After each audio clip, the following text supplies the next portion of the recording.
Have you ever wondered how economies keep their wheels turning, or why some nations prosper while others stumble?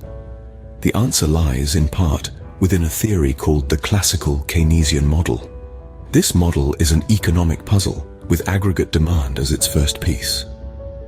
Aggregate demand comprises four key elements: consumption, investment, government spending, and net exports.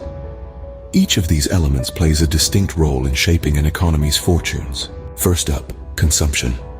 Picture this. As your income goes up, you start splurging a bit more, right? That's consumption in action, driving demand for goods and services and injecting energy into the economy. But the magic doesn't stop there. Every dollar you spend sets off a chain reaction, thanks to something called the multiplier effect. This Keynesian concept suggests that increased demand leads to more production, which in turn generates more income, sparking yet more spending. It's a virtuous cycle of economic activity. Now, what about when things aren't so rosy? When there are more workers than jobs?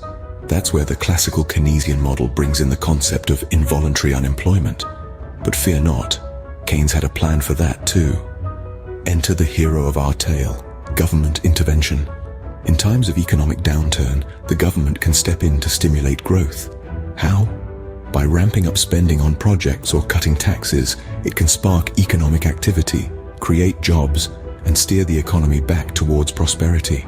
Remember though, this model is primarily focused on the short run. It operates under the assumption that interest rates remain relatively stable, and it's all about stimulating demand to keep the economy chugging along. Of course, even the best theories aren't perfect. Critics of the classical Keynesian model point out that its assumptions about fixed prices and wages might not always hold up in the real world. And it doesn't necessarily capture all the intricacies and complexities of modern global economies. So, there you have it. The classical Keynesian model in a nutshell. It's a powerful tool for understanding how spending, demand, and government action can shape economies and combat unemployment. Whether you're an aspiring economist or just one curious mind, the classical Keynesian model is a window into the dynamic world of economics, revealing how the choices we make can set the wheels of an economy in motion.